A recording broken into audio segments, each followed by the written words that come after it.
সুধী মণ্ডলী, চলে গেল উমা, ঘরে এলো শ্যামা। নবোদয় সার্বজনীন পূজা কমিটির পক্ষ থেকে সকলকে জানাই শ্রী শ্রী শ্যামা মায়ের পূজা ও দীপাবলির আন্তরিক প্রীতি ও শুভেচ্ছা। এবছর আমাদের আয়োজন কালীঘাটে মায়ের মাহাত্ম্য। কালীঘাট এক বহুল প্রাচীন কালীক্ষেত্র। বলা হয়ে থাকে এই কালীঘাট ৫১ শক্তিপীঠের এক পীঠ। এই স্থানে দেবী সতীর ডান পায়ের আঙুল পতিত হয়েছিল, তাই এ পীঠের অধিষ্ঠাত্রী দেবীর নাম কালিকা এবং পীঠরক্ষক ভৈরবের নাম নকুলেশ্বর। জানা যায় যে ১১০০ খ্রিস্টাব্দে রচিত চণ্ডীমণ্ডলে ধনপতি সওদাগর তার পুত্র শ্রীমন্তকে নিয়ে সপ্ত ডিঙায় চড়ে আদিগঙ্গা দিয়ে যাবার সময় এখানে পুজো দিয়েছিলেন। তাই মুকুন্দ রাম চক্রবর্তী রচিত সেই চণ্ডীমণ্ডলে বর্ণিত আছে যে কালীঘাট এড়াইলে বেনির নন্দন, কালীঘাটে গিয়া ডিঙি দিল দর্শন। আসুন এবার জেনে নেই কালীঘাটে মায়ের মাহাত্ম্য। আত্মারাম ব্রহ্মচারী নামক এক মাতৃ সাধক ছিলেন। একদা সে এখানে কালীর ধ্যান করছিলেন।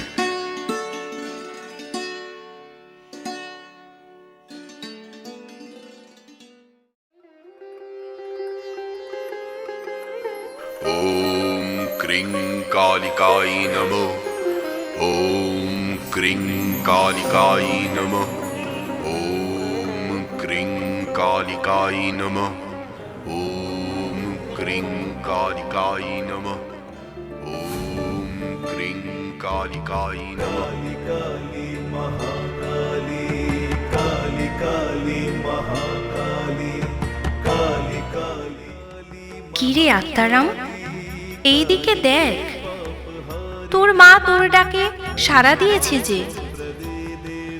মা, মা গো, আমি শুধু শাস্ত্রবিহিত মতে তোমাকে এই দিকে, এই আসনে পুজো করতে চাই মা, পুজো করতে চাই।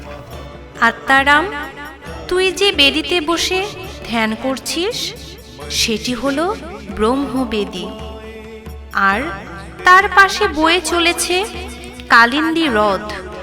সেখানে নীলগিরি পর্বতে ব্রহ্মানন্দ নামক একজন সাধক আছে।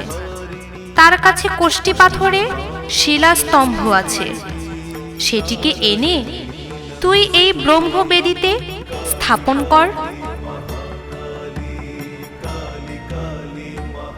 তারপর আত্মারাম ব্রহ্মচারী যান নীলগিরিতে ব্রহ্মানন্দের সাথে দেখা করতে। প্রণাম ব্রহ্মানন্দগিরি মহাশয়। মায়ের আদেশে আমি আপনার কাছে এলাম মায়ের সেই কোষ্ঠী পাথরের শিলাস্তম্ভটি নিতে। আমি জানি তুমি আসবে, এই শিলাস্তম্ভকে ব্রহ্মবেদীতে স্থাপন করবে। কিন্তু তুমি এই শিলাস্তম্ভ নেবে কিভাবে? এটা নেয়া যে অসম্ভব। মায়ের আদেশ যেহেতু আমি পেয়েছি, মাই তার নিশ্চিত কোনো একটা ব্যবস্থা করবেন। কিন্তু চিন্তার বিষয় এই যে শিলাস্তম্ভ স্থাপন করার পরে মায়ের রূপ কিভাবে দিব? ধারণা করা যায় যে এই ১২ হাত লম্বা আর ২ হাত চওড়া সেই শিলাস্তম্ভটি দৈব বলে এনে ব্রহ্মবেদীতে স্থাপন করা হয় এবং স্বয়ং দেব শিল্পী বিশ্বকর্মা আবির্ভূত হন এবং মায়ের রূপ দেন। আত্মারাম, কিসের এত চিন্তা? জগতে সকল শিল্পকর্মকে আমি ধারণ করে রেখেছি। আমি তোর মায়ের রূপ দেব।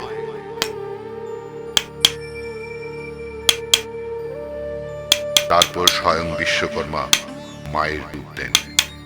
কালীঘাটের মা ব্রহ্মবেদীতে প্রতিষ্ঠিত হলেও মায়ের চরণাংশ নিখোঁজ ছিল। তারপর কালিন্দী নদের পাশে সাধন করছিলেন আত্মারাম আর ব্রহ্মানন্দ। মায়ের নির্দেশে সেখানে গিয়ে দেখেন মায়ের চরণাঙ্গ। ঠিক ওই দিনটি ছিল স্নান যাত্রার দিন, অর্থাৎ জ্যৈষ্ঠ মাসের পূর্ণিমা তিথির দিন। আজও এই প্রথা মেনে মায়ের বিশেষ পুজো করা হয়।